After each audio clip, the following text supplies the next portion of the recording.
Hello and welcome back to this course. Today in this video we are going to take input from the user and that how we can take the input from the user if user want to enter some data in our program on the runtime. So in this video we will discuss about that how we can take input from the user and how basically the process works when we take input from the user.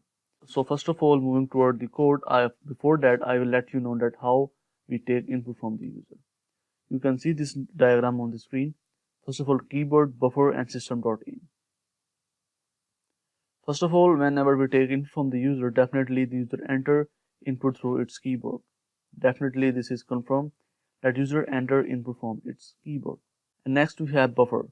Buffer is basically the third party source that is acting between the keyboard and system.in. Whenever we enter input through the keyboard, that or data is always stored in the buffer.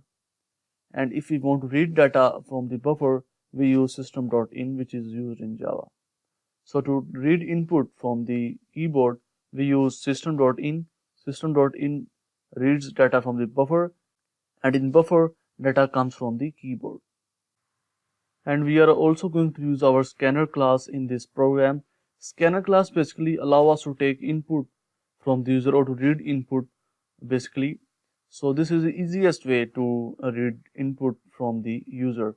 So I hope you understand. First of all, user enters its data through the keyboard, then that data is stored in the third party source, which is the buffer, and system.in basically reads the data from the buffer, and we use system.in in the scanner class, and scanner class is used to take input. So don't get confused with that. When we will create a program, we will definitely understand how these things are working. So let's create a program for taking input from the user, and how we can take input from the user and how we can use that. So here first of all I am going to create scanner, and before creating that I have to import the scanner class. So I type here import java.util.scanner. This class is basically present in the util package of the Java. Now I am going to create the object of the scanner class here. So I type here scanner s1 equals to new scanner. Okay. So scanner s1 is equal to new scanner. I have created the object of this class. I know that you don't know about the classes and objects right now, but we will discuss about it soon.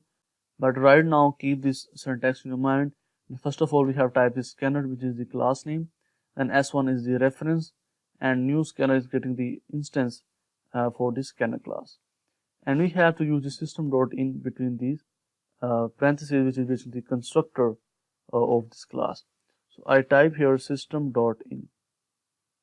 So now when user enter data from the keyboard, it stores in the buffer, and system.in fetch data from the buffer, and scanner class reads from the system.in, and we get our desired input that the user has entered.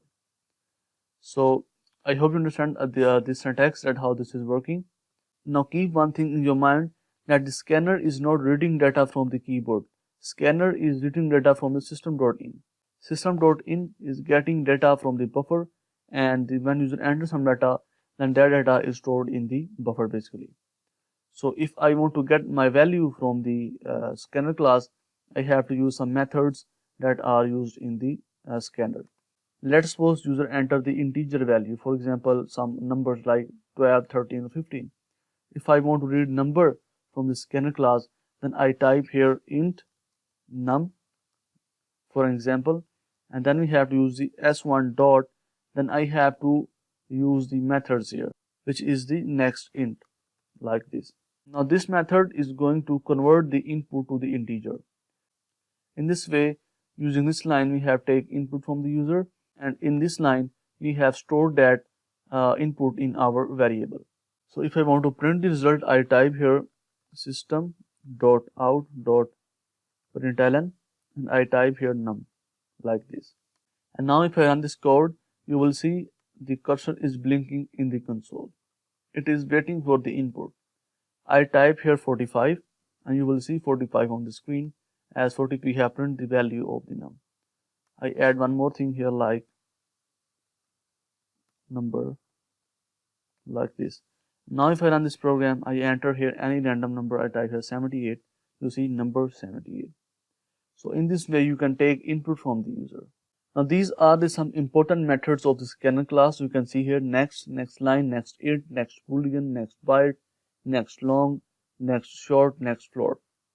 Now the first method, which is the next, is used to read single word string. For example, Java is everywhere. The next method will read only Java. It reads the one word string. And the next one is next line, and this method will read the whole line. It reads the complete line string. Next we have next int, which basically gets data from the scanner and then convert it into the integer and then show us the result. Then we have next boolean. In the same way, it converts data into boolean type and then give us the result. And same for the byte, long, short, and float. So in this way, you can take any type of data as input from the user using this scanner class and its method. So I hope you understand that how we can take input from the user. If you are confused right now with the class and the objects, then don't worry about that. We will definitely discuss about them in our future videos. But right now you have to focus only on the syntax. I repeat once again.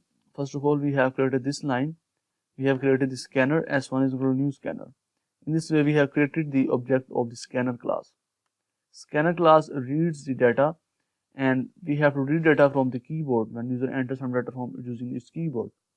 And whenever the user enters its data using the keyboard, then that data is stored in the third-party source, which is the buffer, and we have to read our data from the buffer. And system.in is used to read data from the buffer. Scanner reads data from the system.in, and in this way we get our desired value.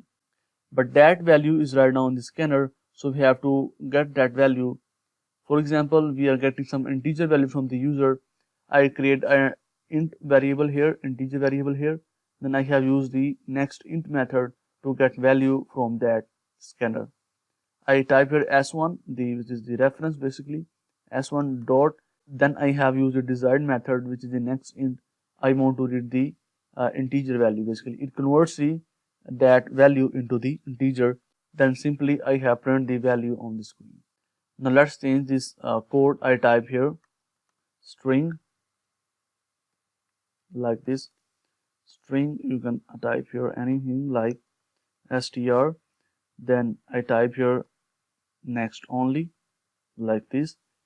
And then I use here str, and I also change it like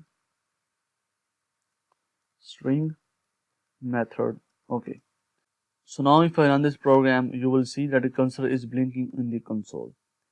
Now I type here any string. You can say Java. And the string method, you can say Java, is printed on the screen. So in this way we can take the input from the user and we can get values from the scanner class and print it on our screen and use it in any way you want. So I hope you understand. That's it for this video. If you feel any problem, you can definitely ask me a question. I will see you in next video.